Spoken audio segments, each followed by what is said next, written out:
Morning तो student, बेटा last time हमने गॉस थ्योरम की कुछ एप्लीकेशंस डिस्कस की थी, उन्हीं को आज हम आगे कंटिन्यू करते हैं। आज हम इलेक्ट्रिक फील्ड कैलकुलेट करते हैं due to a infinite plane sheet. एक इनफाइनाइट प्लेन शीट की वजह से इलेक्ट्रिक फील्ड इंटेंसिटी क्या होगी देखो।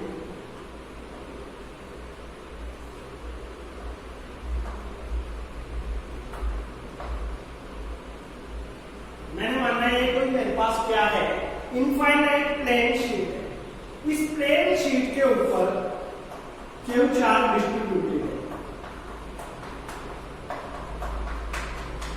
जो भी मेरी ये प्लेन शीट है, इस प्लेन शीट के ऊपर मेरा क्यू चार्ज क्या है, यूनिफॉर्मली डिस्ट्रीब्यूटेड। इस प्लेन शीट से मेरे को यहां तक पी पॉइंट पे इलेक्ट्रिक फील्ड इंटेंसिटी क्या करनी है बेटा, कैलकुलेट करो। अब देखो कि P point at a distance R, कितने डिस्टेंस पे है, आर डिस्टेंस।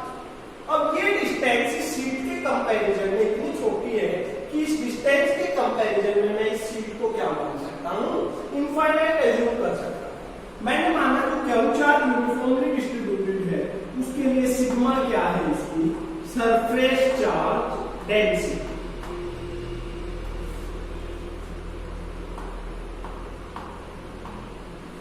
मैंने आपको पहले भी बताया था, जो चार्ज सरफेस पे यूनिफॉर्मली डिस्ट्रीब्यूट होता है उसके लिए सरफेस चार्ज डेंसिटी यूज करते हैं, sigma equal to Q by A. अब देखो जहां भी मेरे को इलेक्ट्रिक फील्ड इंटेंसिटी कैलकुलेट करनी है, मेरे को वहां से कोई ना कोई गॉसियन सरफेस बनाना पड़ेगा। तो हम जो भी इजीली गॉसियन सरफेस यहां से कर सकते हैं। देखो मैं यहां 2r लेंथ का सिलेंडर एज्यूम करता हूं, जितनी r डिस्टेंस ले है उतनी r डिस्टेंस पे मैं यहां यूनिफॉर्मली एक गॉसियन सरफेस सिलेंड्रिकल एज्यूम करता हूं।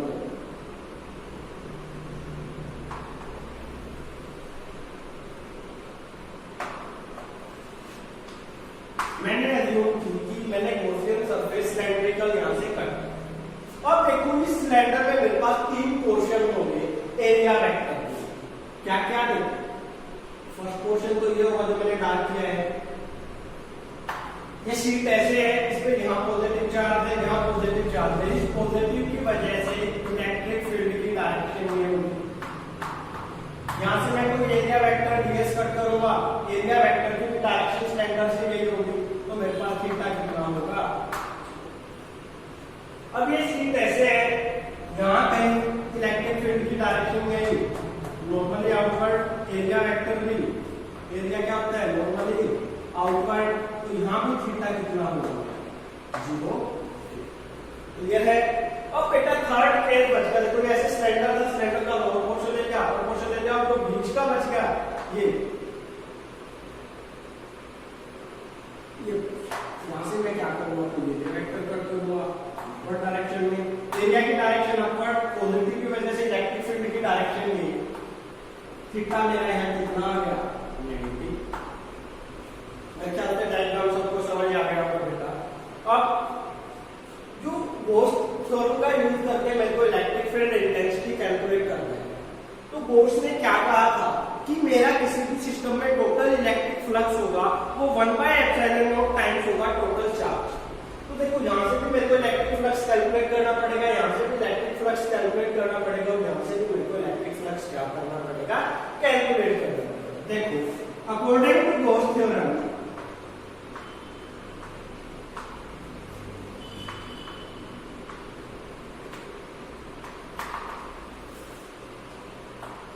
E dot ds equals to q by epsilon।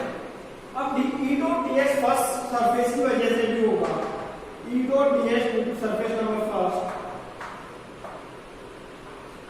E dot ds due to surface number second, E dot ds due to surface number third is equal to q by epsilon। अब देखो surface first में और surface second में जो मेरा angle है वो कितना है, 0 डिग्री, और सरफेस थर्ड में जो मेरा एंगल है वो है 90 डिग्री। दो प्रोडक्ट को ओपन करते हैं बेटा हम cos थीटा, तो इसको क्या लिख देंगे हम, EDS cos 0। सेकंड में भी एंगल 0 था, EDS cos 0।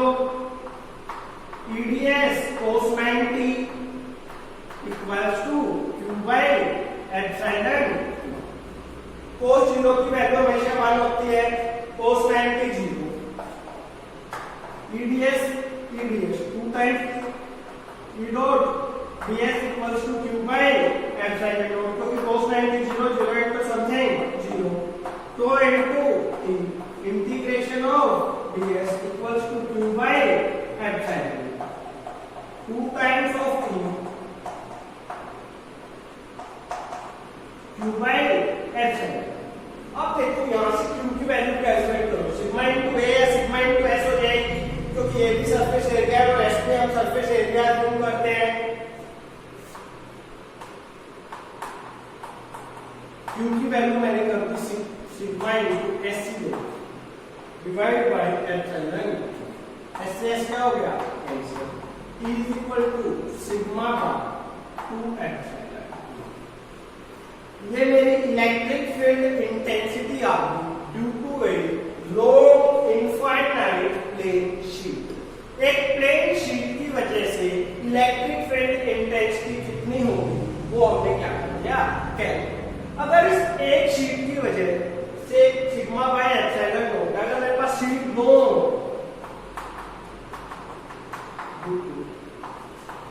To plane sheet, अगर ये दो प्लेन शीट हो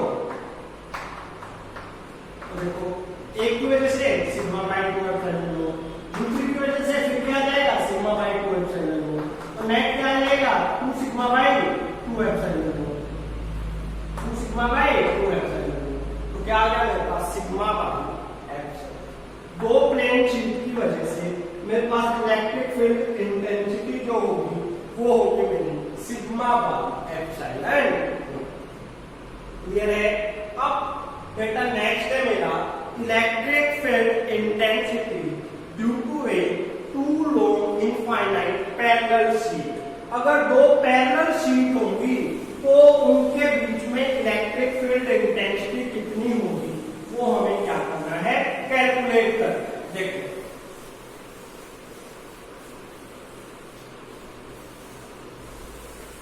electric field intensity due to two thin parallel sheet,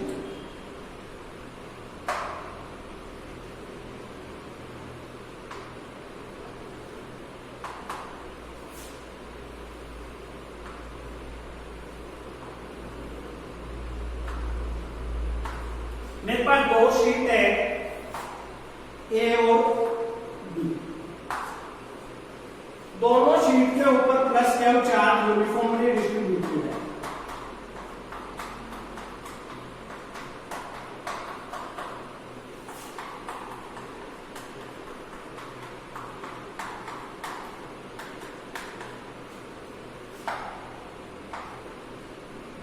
पहले की सरफेस चार्ज डेंसिटी है सिग्मा 1, दूसरे की सरफेस चार्ज डेंसिटी है सिग्मा 2।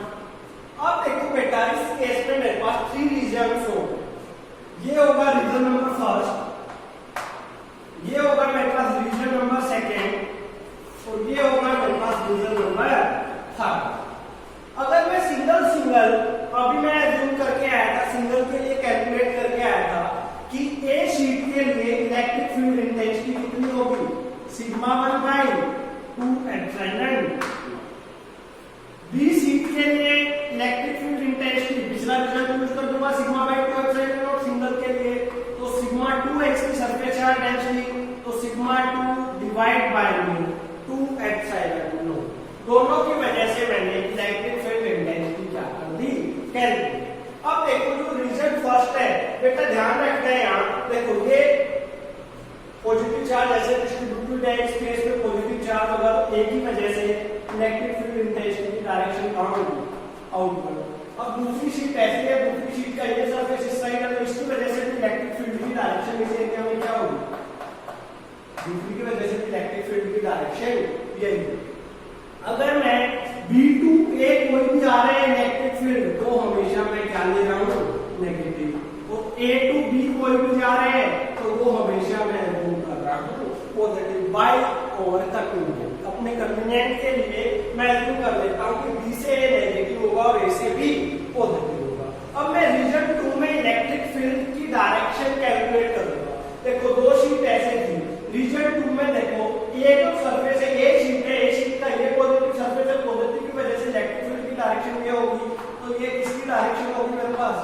हम इलेक्ट्रिक फील्ड की, और बीके के पॉजिटिव ये है तो इसकी वजह से इलेक्ट्रिक फील्ड की डायरेक्शन क्या आ गई, दोनों एक दूसरे के क्या है, इक्वल और अपोजिट। अब देखो रीजन थर्ड है, रीजन थर्ड में देखो ये शीट कैसे होगी, दोनों पैरेलल, ये जो सरफेस है सेकंड की वजह से इलेक्ट्रिक फील्ड की डायरेक्शन कहां होगी, आउटवर्ड। फर्स्ट का भी ये सरफेस है, इसकी वजह से इलेक्ट्रिक फील्ड की डायरेक्शन कहां होगी, आउटवर्ड। तो तीनों रीजन्स में मैंने इलेक्ट्रिक फील्ड की डायरेक्शन क्या कर दी, कैलकुलेट। अब देखो मैं अपनी कन्वीनियंट के अकॉर्डिंग V2 है नेगेटिव लूंगा, A2 भी पॉजिटिव लूंगा। तो पहले रीजन में मैं पहले कैलकुलेट करूंगा, in region first electric field is equal to net electric field calculate करूंगा रीजन फर्स्ट को।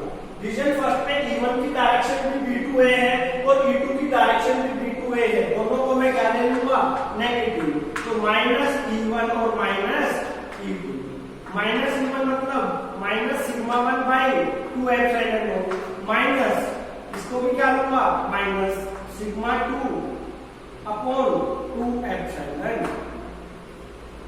ये मेरा आ गया net electric field intensity in region number first. In region second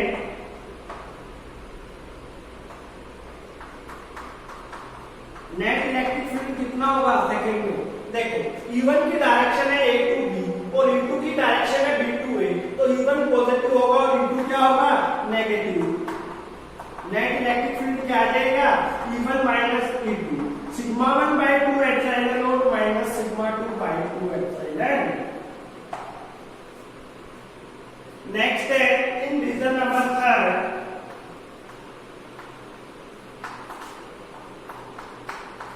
net electric field क्या होगा, देखो रीजन थर्ड में E1 की डायरेक्शन भी मेरी A to B है और E2 की डायरेक्शन भी बेटा मेरी A to B है, तो दोनों को हम पॉजिटिव लेंगे, E1 plus E2, sigma 1 by 2 epsilon not plus sigma 2 by 2 epsilon. Clear है।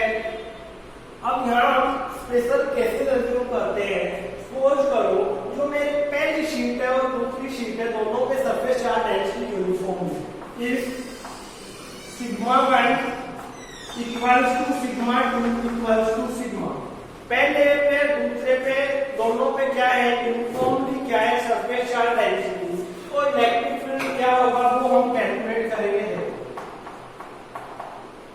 Sigma by 2 epsilon naught minus sigma by 2 epsilon naught minus 2 sigma by 2 epsilon naught, तो minus sigma by epsilon naught हो जाएगा इस case में, या sigma by 2 epsilon naught minus sigma by 2 epsilon naught. Second case में value क्या आ जाएगी, 0। थर्ड केस में sigma by 2 epsilon not plus sigma by 2 epsilon naught, तो क्या बच जाएगा थर्ड केस में, 2 sigma by 2 epsilon not, that will be sigma by epsilon not. ये मैंने यूनिफॉर्म के लिए कर दिया, और बाकी जो एक्सप्रेशन था वो जब दोनों पे सरफेस चार्ज डेंसिटी मेरा डिफरेंट था, तो उस केस में मैंने इलेक्ट्रिक फील्ड इंटेंसिटी क्या की है, कैलकुलेट। यहाँ मेरा आज गॉस थ्योरम का टॉपिक कंप्लीट हो गया है। नेक्स्ट लेक्चर में बेटा हम करेंगे कैपेसिटेंस।